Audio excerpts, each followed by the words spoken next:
Bakit dyan talaga?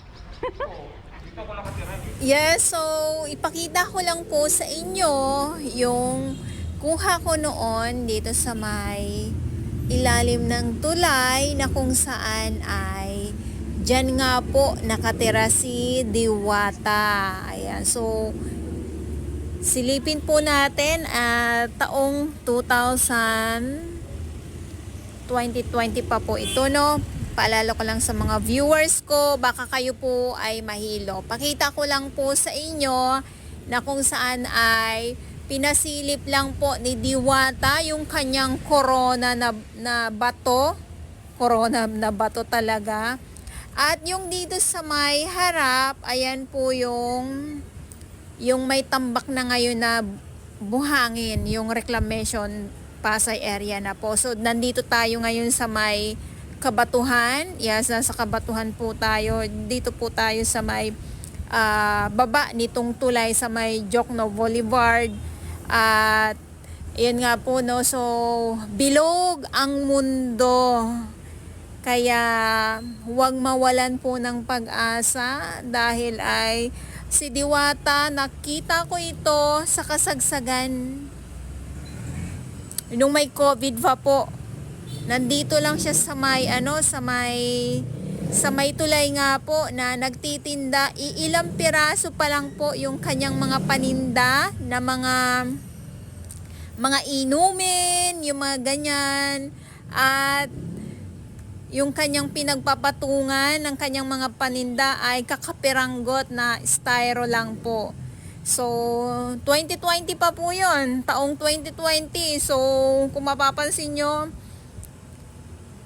yung dito sa may harap, nabanggit ko na nga po, no, ay ayan po yung may mga tambak na buhangin na ngayon. So, ayan yung tinuturo ko ay andyan po yung DPWH yung ginawa na para sa COVID nga po. So, ngayon, nakikita natin dyan, ganyan noon yan. So, ngayon kasi ay may mga buhangin na nga po, gawa na ngang umaarangkada yung reclamation nga po dito sa may Pasay area. So, tulad ng nabanggit ko, nandito tayo ngayon sa may Kabatuhan nga po. Pero inyo, no, so yung minsan, yung mga nakakausap natin na nasa lansangan, yung may mga pakiramdam kayo na takot kayo sa kanila, yung mga ganyan. O, katulad nito ni Diwata, sinong mag-aakala? Sino mag-aakala na yung dati na ganun yung kanyang katayuan, tapos ngayon dinudumog na po siya kung ano-ano na po yung mga pinagdaanan niya sa kanyang buhay.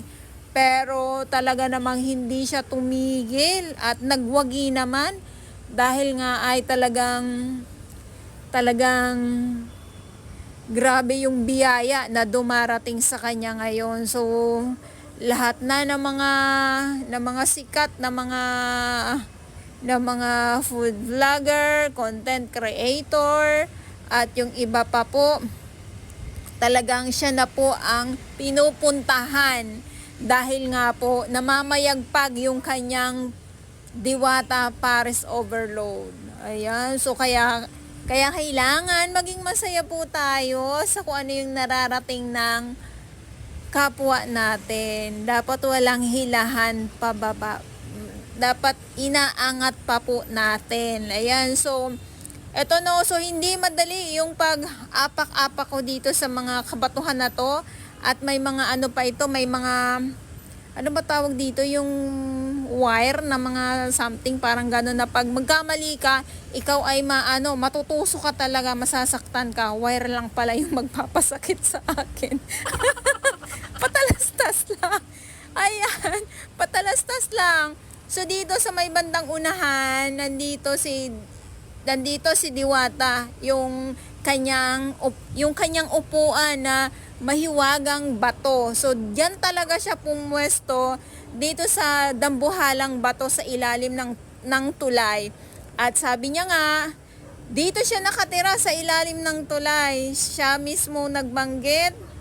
At ngayon, iba na yung kanyang iba na yung kanyang tirahan. Syempre ay nasa taas na siya ngayon. Kumbaga, nagsisimula na yung kanyang pag-unlad talaga. Ayan. So sana tuloy-tuloy na talaga. Nakakatuwa lang kasi ganun yung sitwasyon niya. Nandito lang sa ilalim ng tulay. Ngayon ay wala na po siya dyan sa ilalim ng tulay. At dito naman tayo sa taas. Akyat tayo dito. Hello. Ano yung vlog? Yes. May batiin ka? Meron. Ako na. Pwede? Oo. Marami ka na bang subscribers? O, konti lang naman. Paano ba? Tika lang. Hindi pa ako ready. Dapat doon tayo sa ilalim. O, dala. Lagay ko muna. Ay!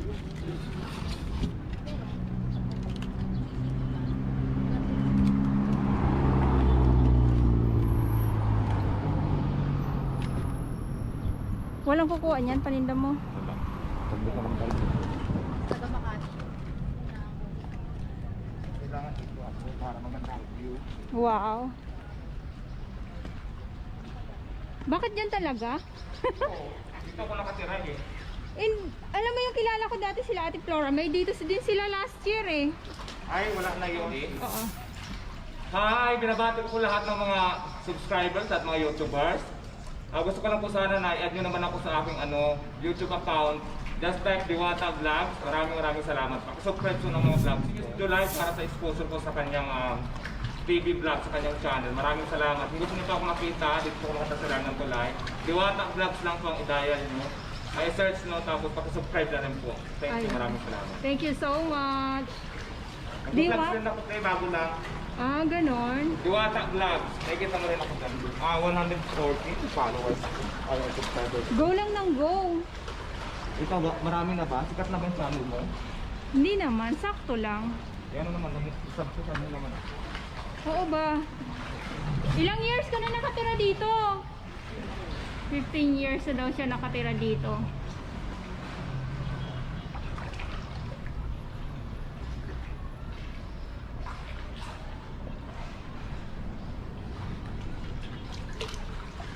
So yun, ay may bahay pala doon. Ayun, so sabi niya nga, dito naman siya nakatira, si Diwata Vlog. Andan, lakad tayo doon sa may kabila. So, subukan ko kung... Wala naman nakatira dyan, ano? Tagal-tagal ko na dyan. Nawala lang kasi ako dati may trabaho ako. Eh, ganun. Hindi ko pala lang hinahanap mo kung sino yun. May sakit siya eh, na-stroke siya. Ah, si Flor. Oo. Asawa ni Edwin. Oo, si Ate Flora. Ay, parang nag-ikot-ikot na lang sila ngayon. May dala sa kung saan na lang sila natutulog. Ay, ganun. Matagal na silang wala dito. Mm. Si Flor ba yun? Kilala ko matagal na. Napatira nga yan dyan, pero hindi nagtagal. Ay, hindi talaga. Kasi wala ako that time dito sa ilalim. Oo nga. So, saan ang ano mo? Dito ka lang talaga sa pwesto na to? Ito yung pwesto ko, tapos dyan ako nakatira sa ilalim. Ito, kabilaan. Oo. Ay, doon sa kabilang side, okay lang mo pumunta doon? Oo. Pinablog ko na nga rin Ay, oo. itong area na to. Why not coconut? At saka ano mo, upload ka lang ng upload. Malay mo. Yes, gusto na YouTube yung upload ng upload. Oo, gusto niya yun eh.